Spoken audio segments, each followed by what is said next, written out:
Shopping for tech gifts for grandchildren can be absolutely overwhelming. The store shelves are packed with gadgets promising to be educational, fun, and this year's hottest tech gift to give. I'm here to help you navigate this year's tech gift landscape, including some very important warnings about AI toys that every grandparent should know. Today, I'll share some specific recommendations by age group, plus the pros and cons of each. Before we get into today's video, I want to take a moment and thank each and every one of our subscribers. Recently, we've had a large influx of subscribers, and I'm just not only elated, but I'm very humbled. Thank you for taking the time to watch our videos, and I'm sure that you've gotten something out of it because that's why you subscribed. But on top of that, I just am so thankful that you're a part of the community. For 2026, we have some big things planned, and I'm just super excited about it. And I think you will be too. And if you haven't subscribed yet or considered subscribing, hit that subscribe button. Also hit that like button, because we have so much in store just for you, and we would love to have you as part of our community. Without any further ado, let's hop into today's video. Over 150 children's advocacy groups, including Fair Play and Common Sense Media, are warning parents to avoid AI toys for children this holiday season. What are AI toys? These are stuffed animals, robots, dolls that use ChatGPT or another AI chatbot installed into it. These toys can have conversations with children as young as 2 years old. I want you to give that some thought. Why is this concerning? These toys have been documented fostering obsessive use, having inappropriate conversations, and encouraging unsafe behaviors while displacing important creative play. And during my investigation into this, I wanted to share a quote with you from the experts. Unlike traditional toys where children use their imagination to create both sides of pretend conversations, AI toys answer instantly and can undercut the creativity and problem solving that traditional play builds. Now, I want to talk to you about that for a moment. I want you to really think about this. When we were growing up, our imagination is what helped mold us into who we are today. I know that having that imagination of when we played with toys or whatever, it really helped you learn, but also build a foundation for who you are. And AI, again, while it has its uses today, it also is detrimental in helping children right now. I don't think it's there just yet. But we're going to talk about that some more, so let's get back into this. The brands you want to avoid are like Miko robots, which are sold at Walmart and Costco in the US, AI pet bots, and talking stuffed animals that advertise genuine friendship through AI. I want you to think about this for a moment and choose toys that inspire imagination, not replace it. Let's start off if you have any grandchildren or any children within your family that are between the ages of 3 and 5. So this is preschool tech. This first one I have on the list would be the Toniebox starter set. Now, if you see the $3 signs there, it means that it is a little more expensive. The pros for this one are the screen-free audio player, simple for little hands to use independently, physical figurines make it tactile and engaging, and no Wi-Fi is needed, so that is a good plus. But the cons here are additional story figurines are sold separately, and that could add up to cost. So if you don't want to buy those yourself, you may have to pass that cost on to mom and dad. Number 2, the Osmo Little Genius Starter Set. Now the pros for this one are it combines physical play pieces with iPad games, it teaches literacy and problem solving, which is a plus, and again, no Wi-Fi is required for gameplay. Now the ages for this one again are 3 to 5. The cons on this one, it's a pretty big con, and you'll have to consider this if you're looking at getting this item. It requires an iPad, so that's an additional purchase if the family already does not have one. And number 3 on this list is the Kids Lane Dance Mat. Now this one I think is awesome, because the pros in this one, it gets kids moving, it's screen-free, and it teaches rhythm and coordination. and it has an adjustable volume. So again, around the holidays, the kids get their toys and they make a lot of noise, which is fun, and they get moving and they're excited. But the cons in this one, two things. It requires space to dance and it may be noisy. Well, if this is for your grandchildren, let them play at your house and then send them off to mom and dad's house and they'll make noise there. Now I'm going to cover ages 6 to 9. These are the elementary explorers. Let's take a look at this one. So number 1 on this list is Kindle Kids. The pros for this one are its glare-free reading display, no games or apps to distract. It has a 6-week battery life. That's huge. It includes a 6-month Amazon Kids Plus subscription with thousands of books, and it has parental controls. Absolute plus. The cons on this one, though, it locks kids into Amazon's ecosystem, and there is a requirement for the monthly subscription after that first 6 months free subscription expires. So that is a con that you'll have to consider for mom and dad as well. Now, number 2 is the Sphero mini coding robot. This one, the pros, teaches basic coding through JavaScript and drag and drop blocks, and it's compact and affordable, and it includes some real fun challenges. But the cons on this one, it requires a smartphone or a tablet to control. Now, the last one on this list, it is pretty costly. It's pretty neat. Take a look at this one. The Nintendo Switch Lite. The pros are it's portable gaming. It has a huge library of kid-friendly games.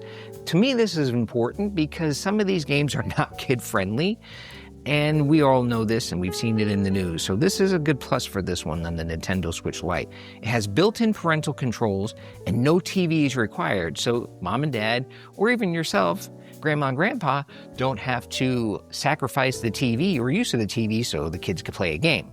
The cons on this one are the games are sold separately, and it can be an expensive ecosystem, and it requires monitoring of screen time. That's one of the big things that I have is kids in screen time. We've all heard of this. We have to monitor that to keep them healthy, both mentally and physically. Now let's jump into the ages 10 to 12, the tweens and builders. This one is pretty cool. Let's get into it. Number 1 is the 3Doodler, try saying that 10 times, the 3Doodler Start Plus. The pros on this one, it's a 3D printing pen with no hot parts, which is safe for kids. That's good. They don't burn themselves. It uses eco-friendly plastic, and it encourages art and engineering. It also includes project stencils to get the kids started. This is wonderful for, again, that imagination, but also building some skills. The cons on this one are it requires plastic refills. They're needed regularly, depending on how often the child uses this, but also it takes practice to master. With anything else, it's going to take practice to master, but for me, that's a real big plus. Number 2 is the Fitbit Ace LTE. The pros on this is it tracks activity. It allows parent approved calling and messaging, location sharing for safety. This is huge, but also has school time mode which limits distractions, and it gamifies fitness. Gamifying fitness, I think, is phenomenal. I think it's a great perk. It keeps the kids active. It keeps them physically fit. This is great. Really take a look at this one. The cons on this, though, again, it requires a monthly subscription, and it does have an expensive upfront cost. So there are their drawbacks, but there are also some pretty good pros that I feel in this instance might outweigh the cons. Now, the number 3 is the Hasaki Q9S mini drone. The pros of this one is for a drone, it's beginner-friendly with one-button takeoff. It has protective frames, so there can't be an accident with the propellers. And it also has LED lights, and it teaches piloting skills. Because we all know drones are a thing of the future, and currently now, of course, but we want to start these kids off with something that teaches them piloting rather than they get out there and try to wing it on their own. The cons are it may crash during learning, and that's with any drone, and it's best used outdoors or in large indoor spaces. Now let's get into the 13 and over creative teens. Here's a list I've compiled for them. Number 1 is the Fujifilm Instax Mini 12. The pros are on this one, it has instant printed photos, it encourages creativity without screens, it has a built-in selfie mirror, and it has fun colors. This is really cool. This is encouraging that creativity and that artistry. The cons on this, it requires film cartridges that are ongoing costs, so it's about 75 cents per photo. Film isn't cheap. Again, the pros in this one I feel outweigh the cons. Now, number 2 is the Wacom Intuo small drawing tablet. And personally, I've used one of these. I do have one of these. This is a really, really cool option for a gift. The pros on this one, it's professional quality digital art tool, works with all major creative software. It has Bluetooth connectivity and also a pressure sensitive pen. This encourages an artistic value in children, but also they can be used for even editing photos. So this is really neat. But the cons on this one, it requires a computer or a compatible device, and it does have a learning curve for beginners. And lastly on this list, I have the Apple Pencil Pro. The pros on this one, it's a premium creative tool for iPad users. It's responsive and precise, and it now has the new squeeze gesture for tool switching, which is really neat. The cons on this one, I hate to say it, the con is pretty big. It only works with specific iPad models, not every iPad you can use it on. And it is expensive, it's easy to lose, but though it has trackable feature through Find My, so if your grandchild has an iPhone or an iPad or even a Mac, they can track where the pencil, has disappeared to using Find My on their Apple device. Okay, so in closing, I've given you a few options to take a look at for tech toys for your grandchildren, or even your children, or any other child within your family. Some are expensive, don't get me wrong. I know grandma and grandpa want the best for their grandchildren. It's completely understandable. I just want to make sure that you spend your hard-earned money on something that is going to not only work, but also be advantageous or provide an advantage for your grandchild. Lastly, I want you to think about this. At all costs, avoid AI toys at the moment. I know AI is not there yet for children. It's not even there for us, for adults. Let's avoid those because I think in some cases it might be catastrophic by using that. And whatever you do, choose gifts that inspire imagination. It's very important. I can't tell you how, even for me as a child, and maybe you can identify this. Remember when we used to go outside and play with our friends and have imaginary things, whether we were playing war or whatever the case may be, something. We used our imagination, and those memories stick with you forever. And they also helped you grow to the person you are today. I love it. Just think about that when you're shopping for your grandchildren this year. Thank you for spending your time with me today. Again, I'm so thankful for all of our new subscribers. Thank you so much for joining our community. This is wonderful. I look forward to spending the next year with you guys. The 2026 is going to be huge, and it's going to be wonderful. As always, with our videos, if you ever have any questions or comments, please drop them below in the comment section.